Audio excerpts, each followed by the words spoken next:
Hi, good afternoon, everybody, and welcome to NQA's webinar on ISO 27701. Why you need this, and as part of an integrated management system, and the benefits of implementing a PIMs.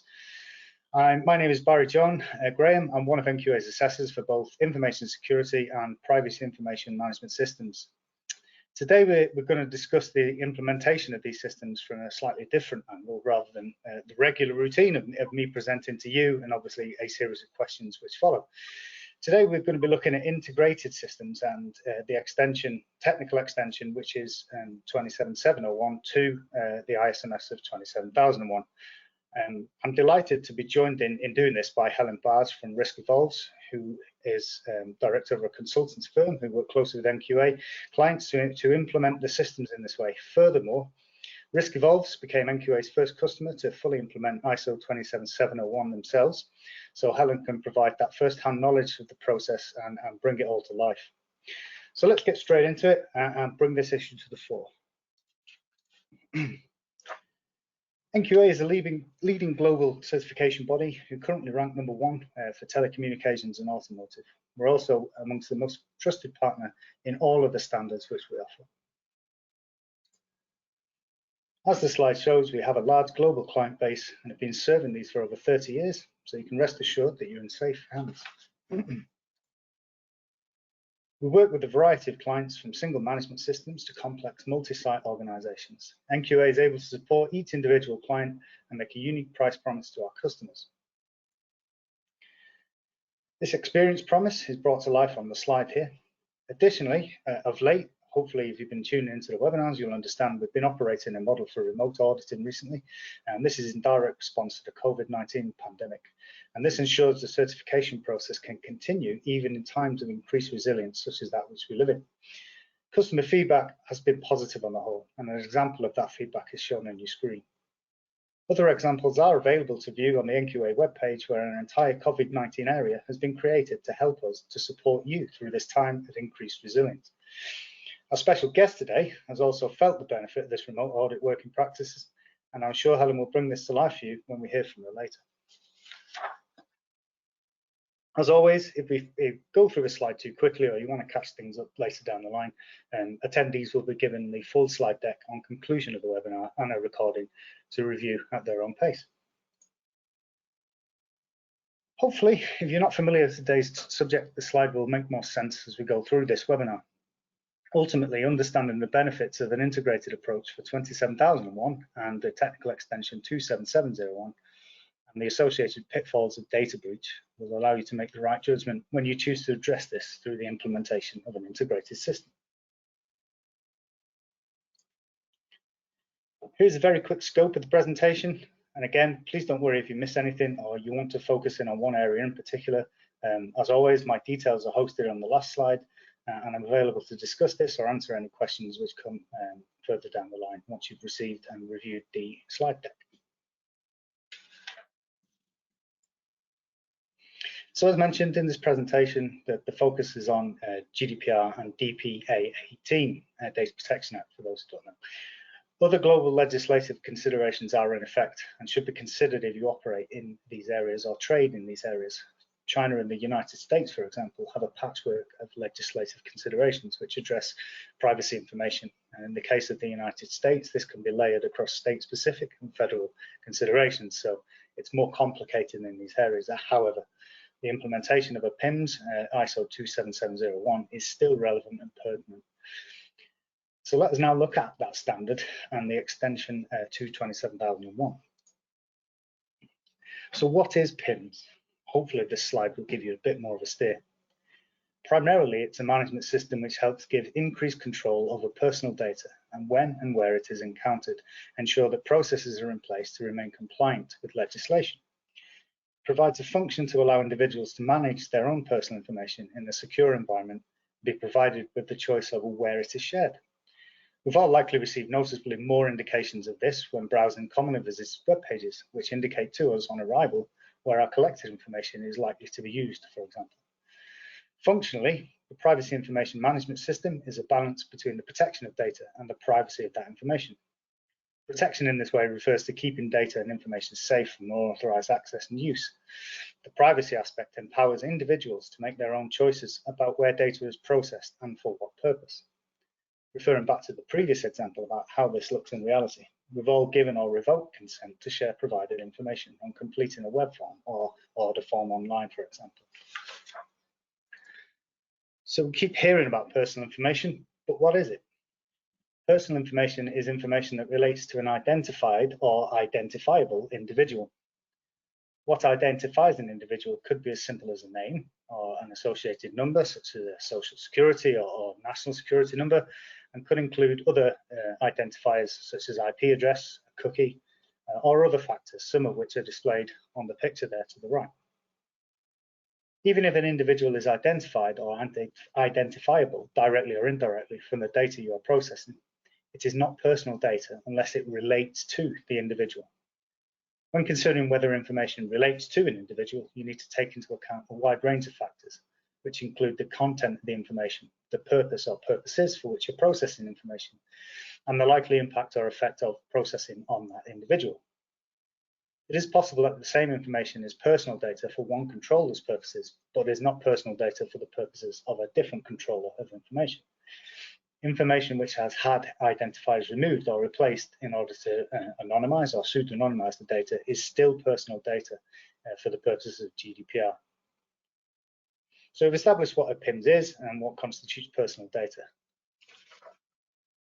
But what is 27701? This is the Privacy Information Management System provided under the ISO banner to provide organizations with a functional ISO 27001 ISMS, a technical extension, to ensure privacy considerations and legislative compliance are folded into one management system. Other more localized standards do exist and have existed, but ISO is the first truly international standard which addresses privacy. Like 27001, it is applicable to any organization regardless of the size or the industry or the sector. Privacy information is a feature of our society, and it is important understanding how this information is handled is realized. The creation of the standard requires an extension to 27001. Quite simply, you cannot implement it without 27001. It's a technical extension which requires the controls from 27001. An implementation guide and a webinar is available on the NQA website, and this provides additional detail about how to realize implementation if you haven't seen this already. For today, though, we're going to look at some of the legislation and the importance of 27001 as opposed to how to implement this. So 27001 formally specifies an information security management system, and this is a suite of activities concerning the management of information risks. The ISMS is an overarching framework through which the organization identifies, analyzes, and addresses information risks. It ensures that the security arrangements are fine-tuned, which keep pace with changes to security threats, vulnerabilities, and business impacts. And this is important in such a dynamic field and a key advantage of 27001 risk-driven approach. The new standard is designed to be an enhancement or bolt-on, if you will, to an existing ISMS. Most of the rest of this presentation assumes or works under the assumption that you have a functional ISMS in place. Regardless of the maturity of an existing information security system, which is aligned to 27001, there is no guarantee at present that data protection needs are adequately considered, especially since the introduction of legislation with specific requirements such as GDPR and Data Protection Act 18. Existing certificates for 27001 ensure that organizations demonstrate that information security is in place within an organization. However, data protection requires that an organization go a step further. Information protection, for example. At present, any organization with an ISMS is protecting information it has obtained through routine activity. Data privacy requires that this is taken a step further and that the rights of the data subjects on that collection are considered. Clearly, the ISMS alone does not allow for this. Aside from those which we've already looked at, the benefits of implementation of an ISMS are very well documented. And here on this slide, I've tried to outline some of the wider implications and the benefits of organizing the privacy information system as an extension.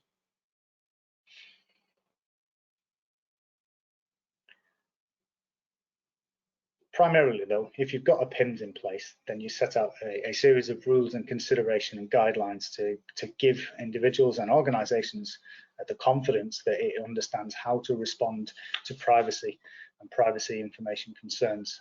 And the pitfalls of not being able to do that are well documented and wide-reaching. So legislation, we keep mentioning DPA 18 and GDPR. Okay, so today's webinar is from the UK, which is why we're focusing in on the Data Protection Act as opposed to the equivalent in any of the other EU countries or the United States, for example.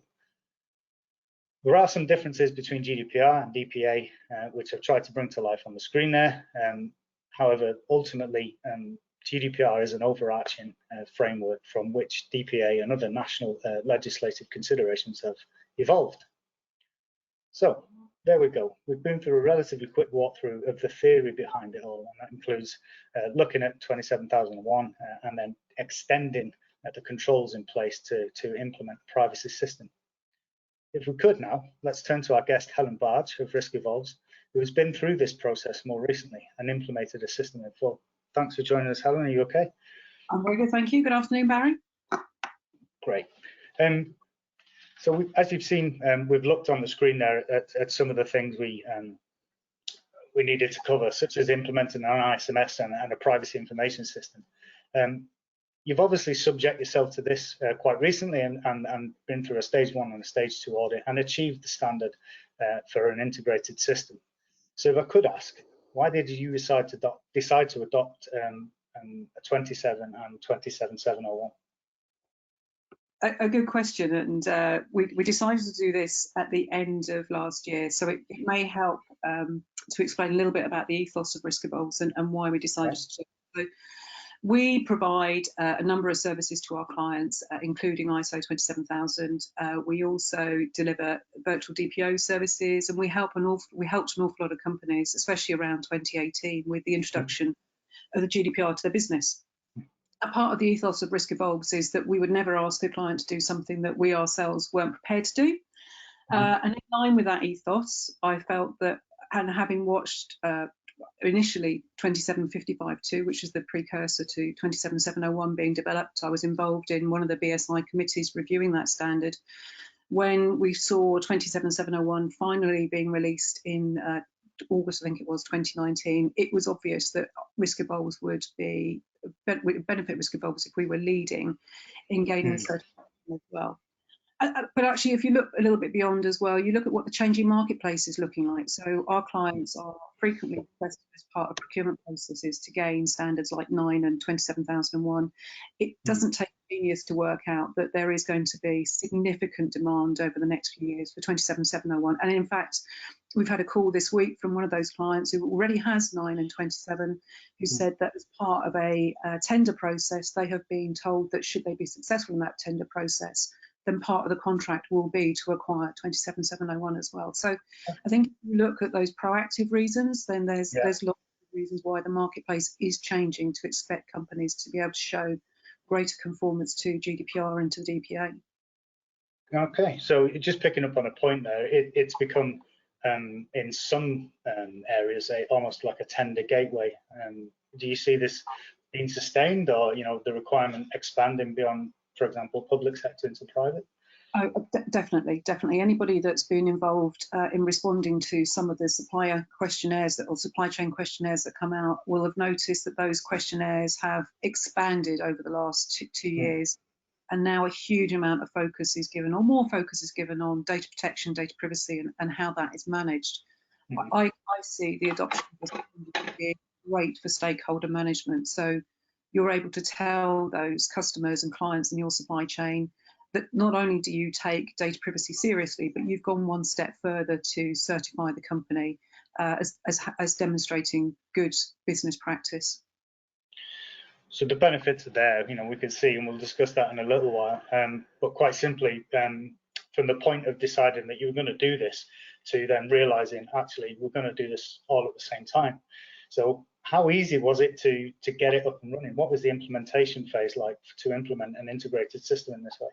Yeah, signing up and deciding that we were going to do it. You're absolutely right, Barry. That was the easy bit. Scratching our heads and how are we going to do this was a little bit harder. So Risk Evolves has already had the Cyber Essentials certification. We didn't at that point have ISO 27001, but we did have Cyber Essentials, and we still do have actually the IASME certifications. So we weren't working from a completely blank sheet. We've also had ISO 9001 as well for the last 3 years. So we had a good basis on which to work. So therefore we understood the concepts. We could understand the concepts of interested parties and risk registers and so on. The process for implementing 27001 is very well documented, and NQA have provided lots of great webinars on that. But looking at 27701, and I think many companies will sit out there and go, okay, I need a template. The challenge, this was such a new standard that there were at that point no new templates, so we had to create our own templates. So the IP that we have within the business already, the IP that we use with clients, such as data maps, mapping, supplier inventories, and so on, and built a set of templates based on that, which thankfully you've reviewed. You've assessed to actually meet the requirements of the standard. So that was probably the hardest part. When we got ahead what was needed, then that was relatively straightforward. And I know in the slides we've included a copy of part of our statement of applicability extract. I think it's really important to understand. Yeah, I'll put that on screen now. Yeah, so we can see so a 27001 statement of applicability. Yeah. And you'll notice that though we've got information security and privacy policy. So in a normal 27001 SOA, access to information security policy. I think it's important to point out to people that this is not just a find and replace exercise in terms of finding information security and replacing it with information security and privacy. There is a little bit more than that. But we used our 27001 SOA as a starting point to build the 27701 SOA as well. Okay, and that obviously brings the point I tried to make in the preamble to this discussion was, the functionality of an ISMS must be in place before you attempt to implement the privacy information extension. Yes, absolutely. Although we did them in parallel, so we implemented 27 and 27701 at the same time, so that you can do them at the same time. Well, you've proven that it can be done, but a lot of the audience may already have an ISMS and be looking at this privacy as an extension. But likewise, there are some that have nothing at this point and are looking at what systems might work for them. And obviously, you've been able to demonstrate the viability of implementing both at the same time. Yeah. And as I say, this client that has been told if they're successful in tender will have to implement 27701. We will go through pretty much the same process that we did for ourselves, looking at their existing 27001 SOA, making the necessary amendments for security, privacy, security and privacy, and building the extra requirements that are required for the clause 8, clause 7 and 8 controls within 27701. Very good. So now that it's up and running, you've obviously achieved the mark, and we recommended certification to 27001 and approved the 27701 extension. Have you seen any benefits from having this in place? Yes. We already we felt we were very compliant with the DPA anyway because of what we do. For us, it actually enables a different conversation with some of our clients and with some of our stakeholders. We can say, and we've done this ourselves, we understand some of the challenges that you, when you're running your management system, may see and may face. It takes the scare away from that blank sheet of paper of where am I going to start now? So we've been through it. We've got a set of policies that we now feel are fit for purpose, if that's the appropriate language to use with an ISO standard. We were doing this anyway, but it allows us to formalise our breach rehearsal process. So in the same way as you rehearse what would happen in the event of a fire in your building, we recommend to clients that you rehearse exactly what would happen in the event of a data breach. Who would you talk to? How would you communicate? Who would do the communication? What would you, etc. So we have that, and we rehearse that within the organisation on a regular basis. We know where our assets are. So have a subject access request, then you can respond within the 30 days quite simply, quite easily, because you know where the data is stored, you know how long it's held for, you've got a very clear retention policy and so on. We've got, I think one of the things that the standard requires a little bit more over and above what the GDPR you'd necessarily expect with the GDPR is an understanding what your third parties are doing. So if you look at the Article 28 requirements of the GDPR, your third parties need to be informing you of if there's a breach within their systems.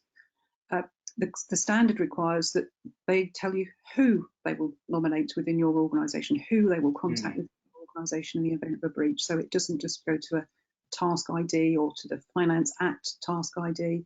I contacted the DPO at each of our suppliers and said, who would you tell in my business if you were to lose some of our data or our customer data? We've had some good conversations with those suppliers. Obviously, in the event that something goes wrong, it's a better conversation to have with the supervisory body, with the ICO. You can talk through the processes, you can talk through the steps that you've put in place to prevent things from going wrong, to consider the rights of the data subject. But ultimately, if I'm looking very, very mercenary at what Risk Evolves do, I believe it makes us better consultants when we work with our clients because we understand how these management systems work. Nothing like the benefit of experience to pass on, I imagine. Okay, so as we've been able to demonstrate then, it's something you strove to do. It wasn't something you were made to do, it's something you wanted to do. And clearly, being on this journey, you've learned quite a bit, I imagine, from the point at which you decided this was going to happen. So for anybody listening in or subsequently reviewing this webinar, have you got any tips or sort of lessons learned that you could perhaps pass on to people who haven't got this in place yet? I think two of my top tips would be don't be frightened of adopting standards. I know it always looks daunting. You see the standard, it's written in a language it's possibly not easy to digest. You think, what on earth does this mean? Stick with it, go with it. It's absolutely going to add benefit to your business and give you an opportunity to lead in your sector and in your industries rather than to follow and to be in catch up. Definitely gives you the opportunity to talk to stakeholders and to new clients in a slightly different way. I think as well, working with this is a great opportunity to I guess, promote NQA, to work with a certification body that wants you to succeed as well, will help you on that journey to achieve standards is really important, and you know, we can't fault the support that we've had from NQA in achieving that. So how did NQA help then? I mean, aside from obviously organising everything to fit around your diary, then what kind of tangible support did NQA provide to get you through to achieving certification? So I'd already been, I'm a certified data protection officer, but one of the opportunities we had was for one of my team to attend your 27701 course. That was back in February. That was very, very useful because that gave us some insight as well to what NQA as a certification body would be looking for when they came to visit us to do stage 1, stage 2. At that point, we'd already had our stage 1, which was, I think, back in January, Barry, wasn't it? Seems a long time ago. It was, yeah. But then we did our stage 2 in March, which I think was about 3 days before lockdown occurred, wasn't it? Yeah, it was, yeah. But we made the decision to go remote anyway, based on viability, and so it was still achievable. And that's the key point. Even though this is a brand new standard, you know, you and I'd only worked together, I think, for a day on the stage 1. We went for the remote audit, and I think the remote audit worked exceptionally well because we had done all the preparation. We knew and understood what you guys at NQA would be looking for. And delighted to say that, as you say, we've been certified since the end of March now for 27 and 28. So that's a really useful overview, and I really appreciate you being candid and approaching this in a subjective way. We really found the process useful. You know, it's as daunting to an auditor as it is to an auditee for a new standard and understanding what it is to look for. But I think by working together, we were able to establish a fairly good system and identify some improvements. So clearly, it was a good process which worked well. So from your perspective, could you quickly provide an overview of the consultant role and bring out some of the benefits of using the expertise which you now have? So I think we tried to document some of those key points on one of your slides that you have in the webinar. From my perspective, what a consultant should be doing is they should be providing as an extra resource to the business, and they should be working with you to ensure that you can run standalone with a management system after the consultant's gone. We at Risk Evolves have taken over from some consultants in businesses where we've seen massively complex spreadsheets with embedded macros that you need to go back to the original consultant to understand how you can do even just a one-line insert to. But that shouldn't be the case. Consultants should always listen to your needs and requirements. So I used to work with a guy who said to me, "You've got 2 ears and 1 mouth, use them in that ratio," and therefore I think you should always do that. And certainly our aim at Risk Evolves is we want to see organisations and our customers achieve benefits and efficiencies. If you're not going to get benefits and efficiencies from doing a standard, if they're not going to give you something positive, if they're not going to make some sort of improvement in your business, then they're either not worth having or that management system has been implemented incorrectly in your organisation. They should not be seen as a burden to your company achieving better performance. No, the best systems are definitely part of the fabric as opposed to something that's wheeled out annually for an assessment. So if you perhaps put yourself in the shoes of somebody who thinks privacy information management system might be a good extension, and they don't know what they're doing. The role of the consultant has now been explained well enough that they feel confident in approaching a consultant. What do people do next? What's the next step for people in this position? What to do next? So we've got a slide there in terms of if you're already compliant with the GDPR and the UK DPA, then actually 27001 is probably straightforward. NQA have got a great associate consultant register, so if you want a consultant from NQA to help you with that, then those resources are there. If you're not compliant with the GDPR, and trust me, quite a few companies aren't, we see that when we go out and we look at websites and so on and so forth, then actually this is a great framework to help you on that compliance journey. We definitely endorse the use of 27701 to help you on that journey. Okay, so 27,000, as it says on the slide, 27,001 is required, and a number of questions which are asked around the implementation webinars I've produced are, can we do this on its own? And the answer is quite simply no. It's a technical extension to an existing management system. So 27,001 is absolutely required. And so finally, before I let you go, Helen, if you could be sort of talk through Risk Evolves and provide a little bit more about you. Yeah, so we're a management consultancy company. We're based in the West Midlands, but we cover the whole of the UK. And as the slide there suggests, we provide outsourced DPO services.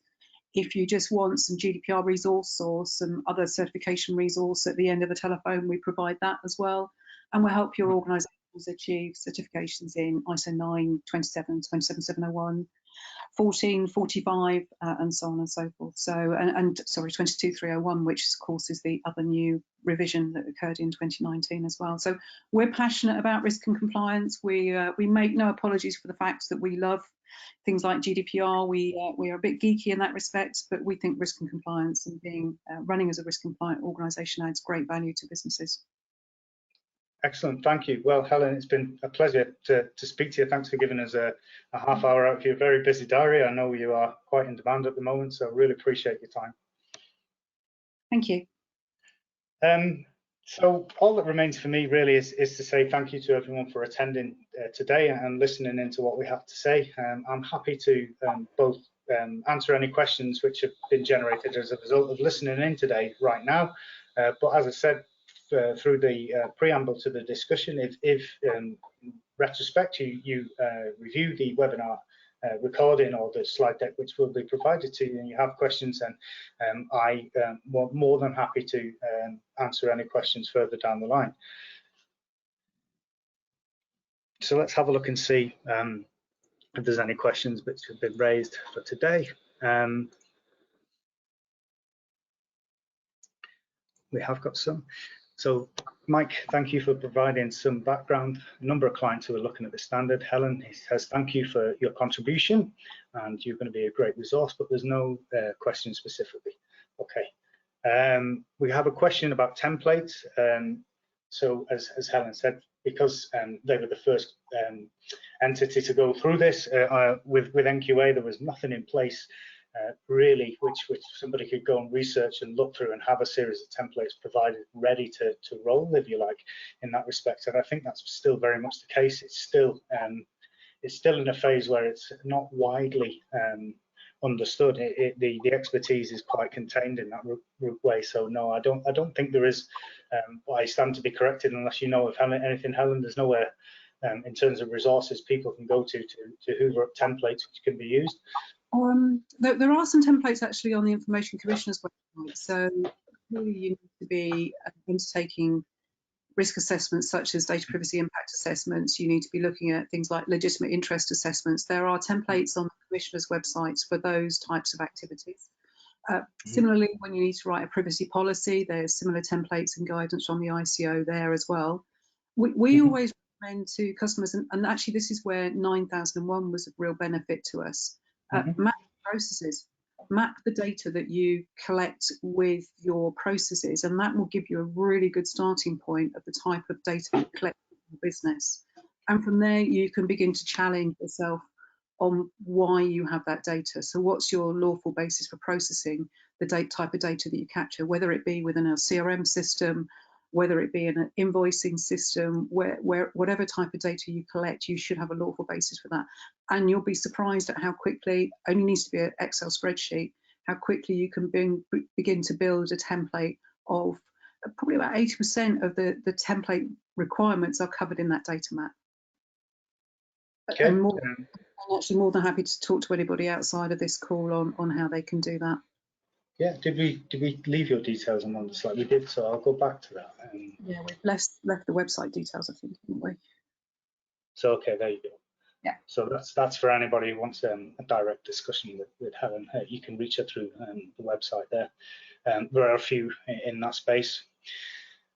I hope that answers that question. So Mike has asked, having completed the audit of this standard, there is a framework in place now, and could some of the key considerations be outlined? Yes, I would be happy to do that, Mike. Could you please provide your email address, and I'll respond to that direct, if I could, please. So we had a question about, yeah, I think you kind of covered it in your last response there, Helen, but is there a place that people can go to understand response timeframes for reporting of data breach? Yes, it's the Commissioner's website. But, again, I know Barry covers this as well in some of his 27701 courses in education. We also cover it as in our education as well.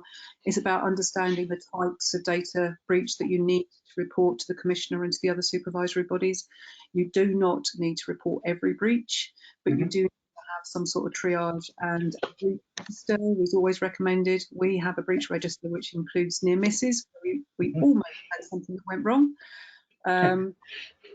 which is as useful as the breach register itself, because that then gives you the opportunities for improvements and obviously things like lessons learned as well. So, and again, a simple breach register: what went wrong, why did it go wrong, the 5 whys, how did it go wrong, you know, understanding the root cause of why something may have gone wrong, and what's your corrective action to fix. So you can see it's already using very similar terminology as we see which have got the Annex L framework in there.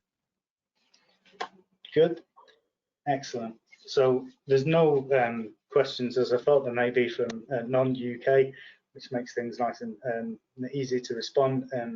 Most of the additional things I'm looking at there, we've kind of covered subsequently. So if there are no more questions, then I'm going to leave this webinar running for 1 more minute, just to hoover up anybody who's panic typing as we speak, and then close it out, and look forward to receiving your feedback and response and questions via email later down the line.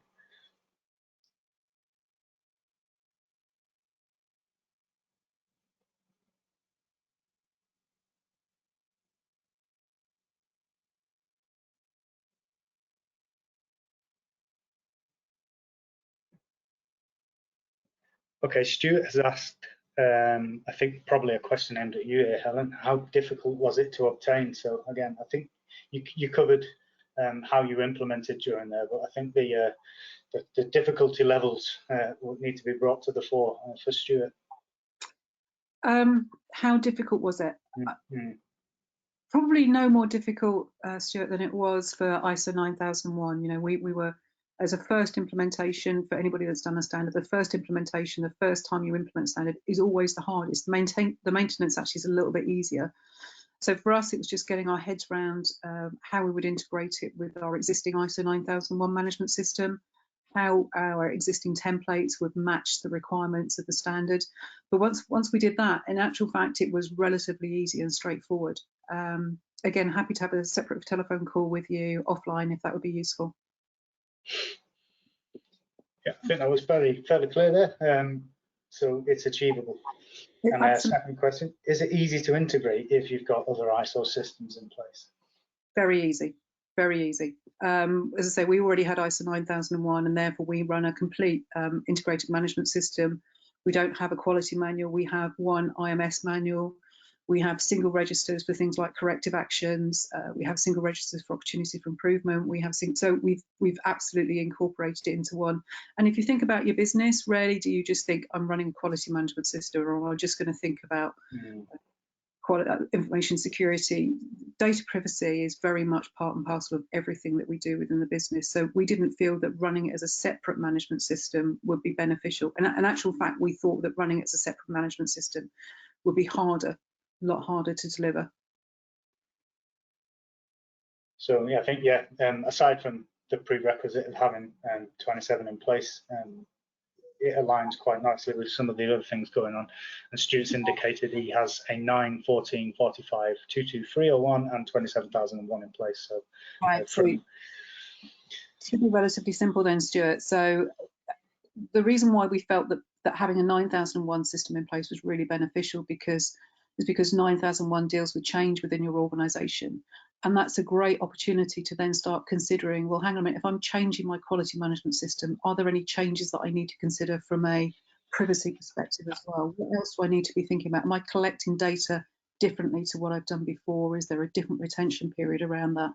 And therefore combining the 27701 with the 9001 management system made a lot of sense.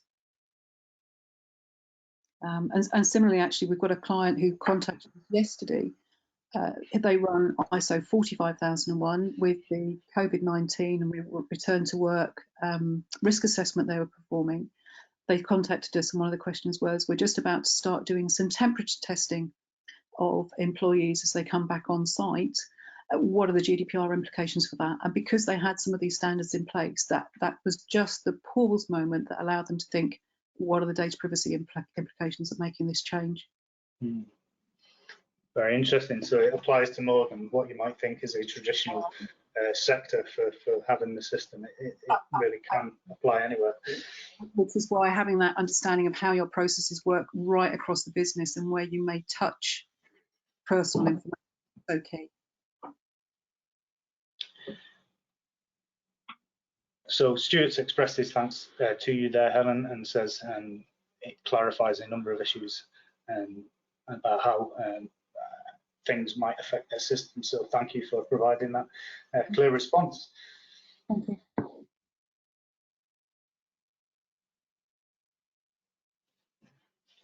Okay, if there are no more questions, then on screen there is Helen's website for Risk Evolved, so please do drop in there if you would like a direct conversation. NQA contact information is at the foot of that slide there. My own email address is Barri, B-A-R-R-I, .graham, G-R-A-H-A-M, @nqa.com. So barry.graham@nqa.com if you would like to approach direct about information security, privacy information, or any of the management systems which have been discussed as part of this webinar today. Thank you everybody for joining us, especially thank you to Helen. Really appreciate your time and for the very detailed answers which have been provided. So very much thank you to everybody for attending. I'll close this webinar now and look forward to speaking to you all again soon. Thank you, Barry. Have a good weekend. You too.